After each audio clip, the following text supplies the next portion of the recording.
Good morning. This is the Great Basin Fire Potential Briefing for this Friday, August 5th.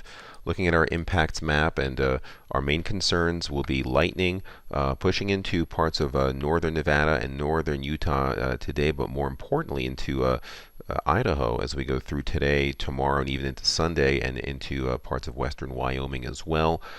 Probably a mix of wet and dry, but given the critical status of the fuels in a lot of these areas, we do anticipate quite a bit of new fire starts as we go through the next couple of days. Further south, lots of lightning as well, but that will be primarily wet across our southern areas. Looking at the past 24 hours, precipitation, we did have on the left here quite a bit across parts of central eastern and southern eastern Nevada and into parts of southern Utah, especially the bright green indicating over an inch of rain. Lightning here on the left hand side. Some of this lightning on the outer periphery was drier, so keep an eye on that, but a lot of this lightning across southern areas was primarily wet. Looking at our Great Basin fire activity, new starts, not that many in the last 24 hours. Most of that lightning fairly wet here, so we may have to wait 24 hours or more for holdovers to maybe emerge as drier air punches in. If we look at observed precipitation on the left over the past 7 days, bone dry across much of our northern areas, especially Idaho where fuels are critically dry, but a significant moistening trend in this green shade, a ½ inch to over an inch and a half, where you see anywhere from the green to the yellow spots through here. And the past 14 days, not much different, same story, wet down south and continued dry for the past 2 weeks in Nevada and most of Idaho and into western Wyoming as well, with very minor precipitation amounts. And that is why our fuels are critically dry or near record dry in these purple shades through here, above the 90th percentile wherever you see the dark red. And even the bright red indicating 80th to 90th percentile. So you can see how dry our Idaho areas are, and going into western Wyoming as well, and northern Utah and much of the northern half of Nevada as well. So any place in these areas through here, lightning strikes will be a significant concern. Looking at our ERCs in some of our areas that we are concerned about, up here in Zone 2 in Idaho, you can see here record level ERCs up in north central Idaho, and looking at western Wyoming here, also ERCs approaching record levels at the 97th percentile. So very critical overall as we look at some of these areas that are under the gun about to receive some lightning. Looking at the satellite imagery with the upper level map superimposed, we can see that moisture streaming up into Utah and eastern portions of Nevada and also into parts of Idaho. This moisture pushing further northwards into Idaho is going to be the big problem because of low pressure dropping down from British Columbia, adding instability, and probably starting to fire up a good chance of lightning across much of the mountainous terrain of Idaho today, going into eastern Idaho and western Wyoming, especially tomorrow. So those are the areas that will be of particular concern. So for today, our significant fire potential concern will be for lightning across the northern half of Utah, parts of far northern Nevada, but just about all of our Idaho zones and into western Wyoming.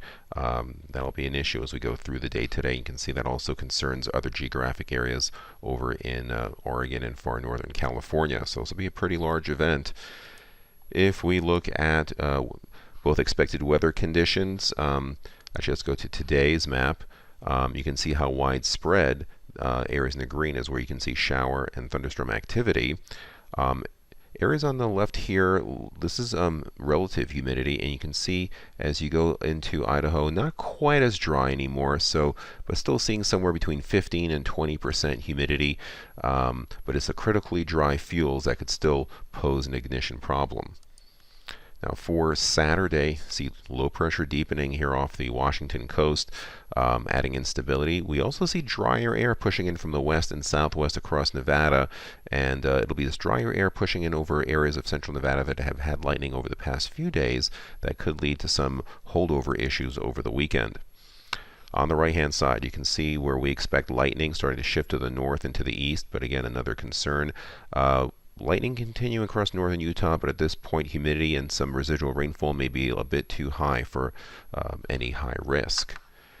If we look at weather conditions on Saturday, the humidity starts coming up here across Idaho, and the lightning and activity overall, again, mainly to the north here in Idaho and into western Wyoming, and part about the eastern half of Utah.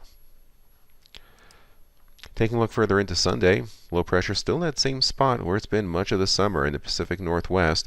Drier air given by these tannish colors here pushing into the western portion of the Great Basin.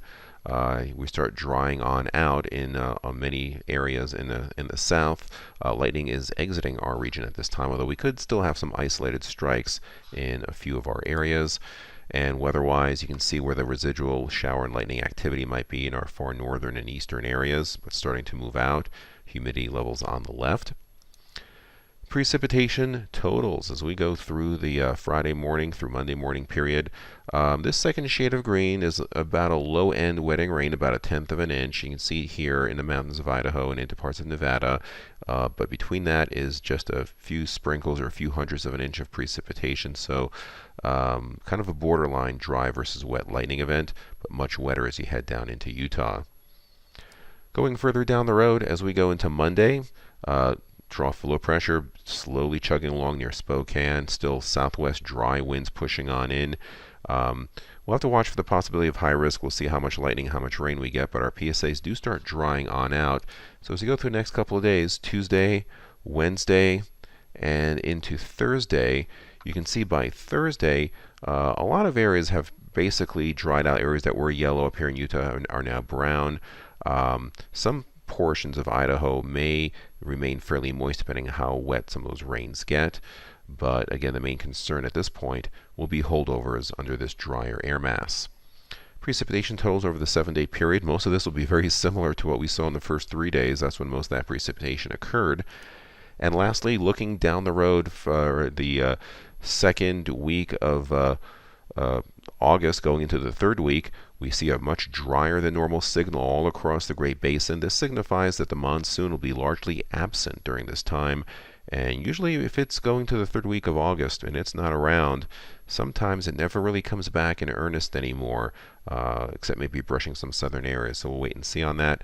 Temperatures not overly hot, actually near normal. So we'll see probably the fires that we get from the lightning in the next couple of days, and will probably be what we'll be dealing with for much of August until we have another front that comes in from the north maybe, or another monsoonal push of lightning. So we will see how that plays out.